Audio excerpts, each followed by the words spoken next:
What's going on, guys, and welcome back to another video. So today we're going to be having a bit of an iPod adventure, and yes, this is blatantly inspired by the good old DankPods here on YouTube. If you have not watched his channel, go check it out. This guy is absolutely hilarious. So what are we doing here? Well, we have an iPod Classic 5th Gen. Now this doesn't look like your average iPod Classic 5th Gen. Partially because of the rubber band holding it together, and also because it has a clear front case. Now, that's not the only thing that's different about this unit. I have been rocking this for about a week and a half, 2 weeks now, and this is a heavily modified, customized iPod Classic. It has a extended battery, 3000 milliamp extended battery, along with a 256 gig SD card mod. So this is a flash pod. Now I've got a new back for this for one reason, and that is to eliminate the need for this ugly rubber band that we have here holding it together.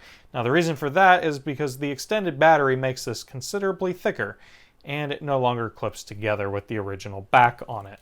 So this should be, yes indeed it is, a thicker back panel, which I hadn't actually looked at that until now, so glad I did.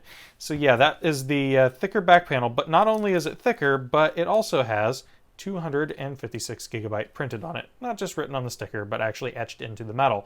I'm presuming there's an Apple logo underneath there. That is a strategically placed sticker, I'm assuming to get by import customs and whatnot, because they will usually confiscate things with Apple logos.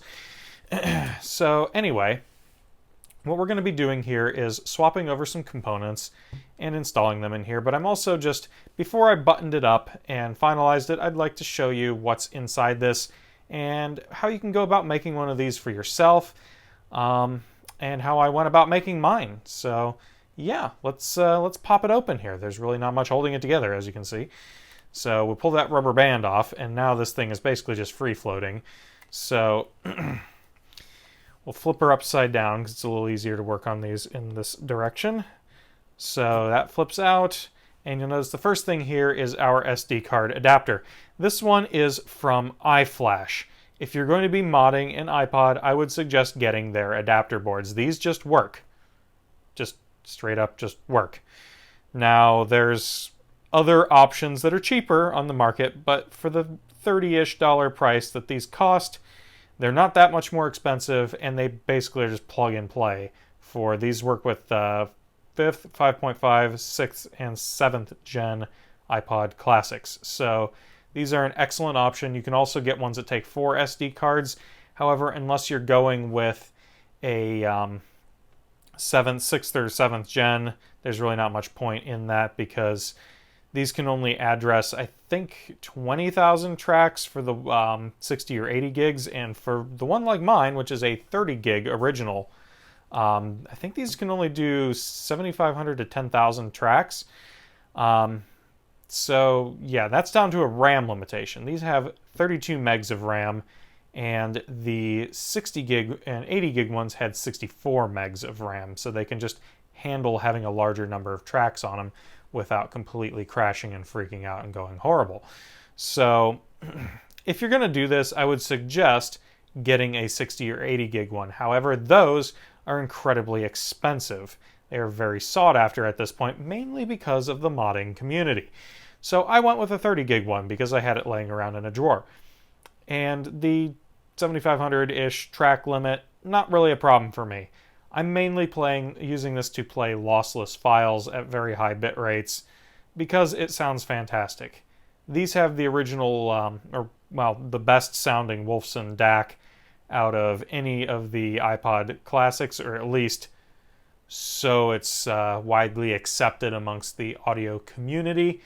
I have been able to notice the difference between this and my 6th gen. The sound out of here just sounds a little bit warmer and a little bit clearer. Now, it's not a major difference, and 99.999% of people would never care or never be able to tell the difference. And in fact, unless I'm looking specifically or listening specifically for a difference in it, I can't really tell. So it doesn't matter, but the 5th gen is also much, much easier to work on. The 6th and 7th gen are basically evil. They are the worst thing in the world to open. I recommend no one ever attempt it. The only way I've ever been able to get into one is by using razor blades around the edge. It ends up destroying the case and is extremely, extremely dangerous. It's a really good way to get your fingers cut. So the 5th gens, they open up pretty easy with a flat spudger tool. You will end up marring up the case a little bit, but if you're willing to either A, take that sacrifice, or B, replace the case with a brand new one, then it's not that big of a deal. Alright, so underneath this iFlash adapter is our 3000 milliamp battery, or so it claims. I don't know. This was an inexpensive Chinese battery. It claims it's an LG. I don't really believe it. But hey, it works and it lasts way longer than the battery that was in here, so I can't really complain. So I'm going to go ahead and disconnect this battery just for good measure while I'm working on this so I don't break anything. Just pull up on the cable there and release it. Now there is a little sliding lock mechanism on that, but I've never found it necessary to actually utilize it. The cables just kind of press in and out just fine. I'm going to flip up our little lock here and remove our iFlash adapter board. So you can see that's a very nicely done little PCB. It's got their little hologram logos on there, and it's just got a single little card slot. Now these go for around $35-ish, which I don't think is a horrible price for the low quantity limited runs of these that they're doing. There's a little potted chip on there. It looks like a BGA chip that they've gunked around with some black stuff, probably because they want to hide what that is. They don't really want people cloning these too easily, I would assume. Which I understand. They have spent time and money developing that. They don't really want people making blatant ripoffs of them. So there's our battery. We'll get that out, and then we'll flip up our little latch here and pull our cable out for the back panel. Now we're going to need to transfer these components to our new one. However, I don't think I'm going to be using this. I actually have another back panel that has a black hold switch and headphone jack that are brand new. This one's got a little chip and a ding in it, so I am going to be using the other one instead if I can find it. And I think the little bezel at the bottom is in better shape on that one too. So bear with me for a moment while I track that down. And we will go ahead and swap the components around on that, and then we can put this back together. I'm also going to see if I need a piece of foam inside here to kind of press down and hold things together. Had this little thing in here before that came with the iFlash adapter. I think I'm going to take that out and look for some soft foam to put in its place. Stick that over there for now. And yeah, let's get these parts transferred over and we'll see what we can make. And here we have the iPod graveyard. This is my parts bin of miscellaneous broken and dilapidated iPods. Here's one of the front panels for 5th gen, another one that's got some tape on it. And here's the back in question that we're going to be pulling some components out of. So there's our headphone jack. This one's actually a replacement unit. Does have a Foxconn logo on there. I seriously doubt that that's actually a Foxconn part. But yeah, this is basically a brand new headphone jack. So we'll be taking that out of there, as well as this little white bezel down here at the bottom. I wish that was black so it would match the buttons, but yeah, and that hold switch does look much nicer. Plus we have kind of a black accent thing going on, so I think that'll match it a little bit nicer than the silver button that was on there.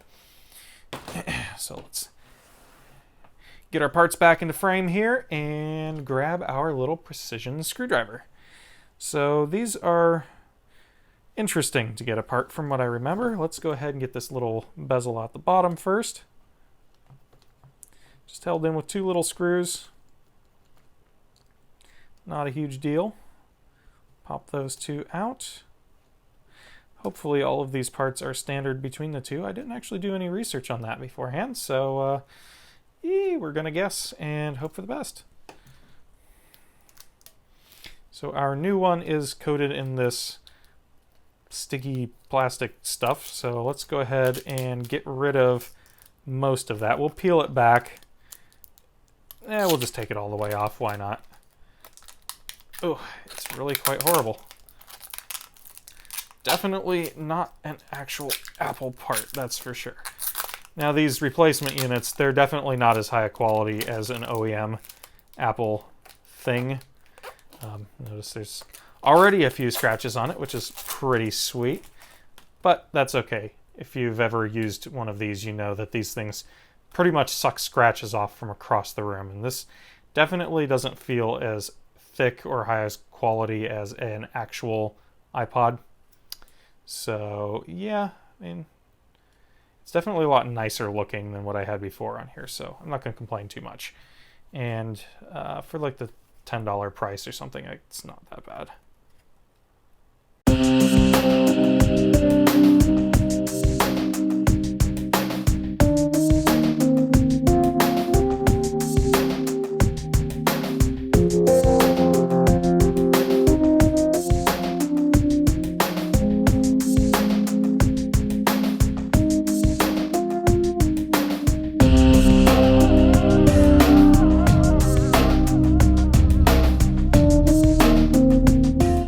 So we've got that stuff all mounted in there now. So we got our little lock switch and headphone jack and our little trim piece at the bottom.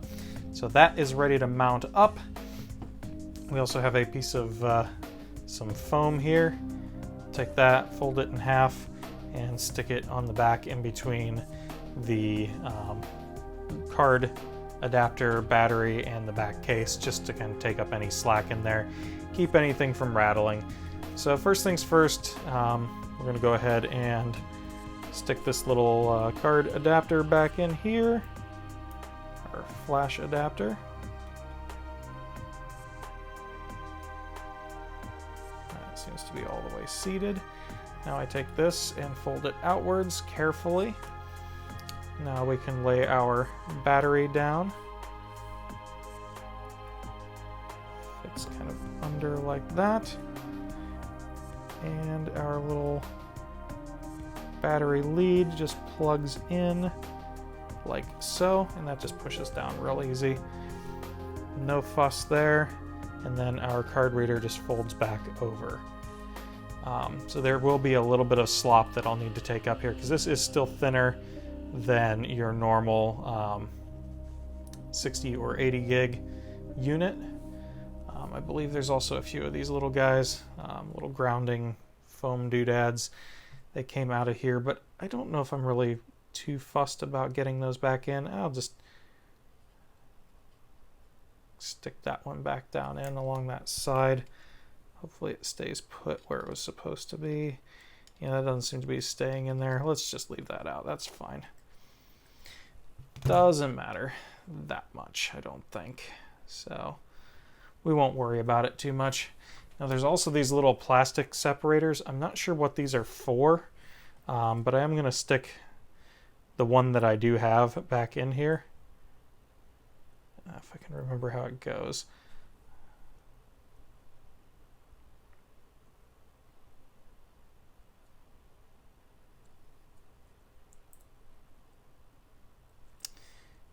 Not there.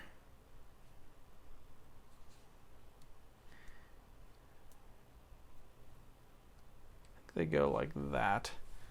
Oh, you know what? I do have a couple more of them over in my parts box, so I'll go ahead and stick these in here.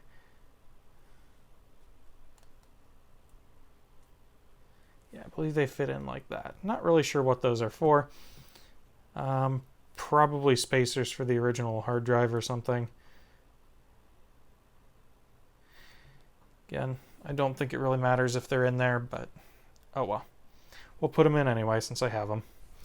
Then our foam piece can go on top. Oh, you know what? I screwed up. Let's get our back cover plugged in first. This needs to fold back out.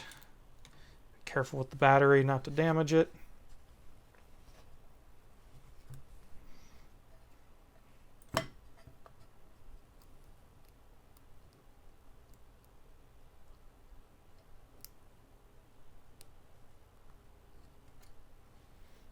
And there's that back together.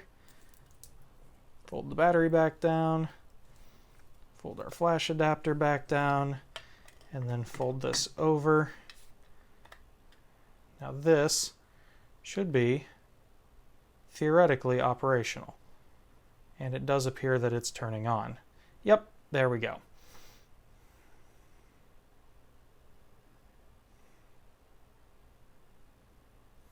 Wait for this to boot up, make sure everything's functioning on it before I clip it all together.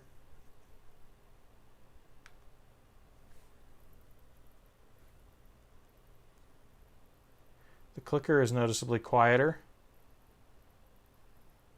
with this. I think that's because this is an aftermarket cable.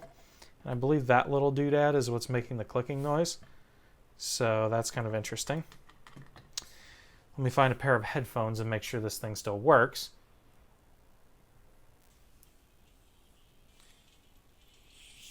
And it works. That is terrifyingly loud.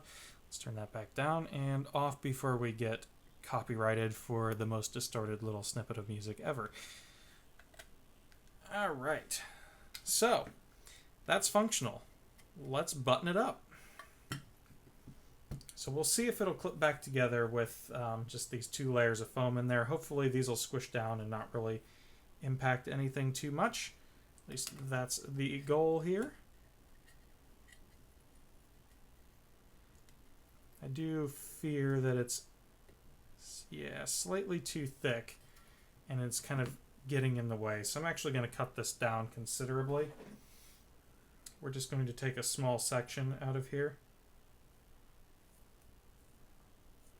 This is actually quite thin foam, so I'm surprised it was an issue, but I think it might have been getting caught kind of on the sides. I'm also going to take this little foam bit here and just stick this, let's see, yeah, I think if I put this towards the top, that should kind of, it brings it up to the same level as the SD card. So if I do something like that, that should keep it pretty solid. Okay.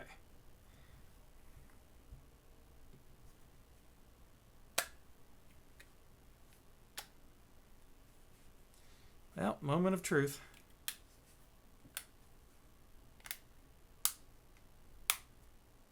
Click, click, clack, and click.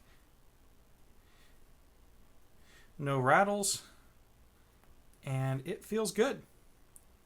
Feels nice and solid. Everything's still working. And we have our modded 5th gen iPod. I am really pleased with that. And now the dock connector lines up so I don't have to disassemble it every time I want to charge it or put music on it. Hooray! The project is finally done. Anyway, guys, I hope you enjoyed this video, and if you would like to see more stuff like this, please do like the video, subscribe to the channel, and I will see you guys in the next one.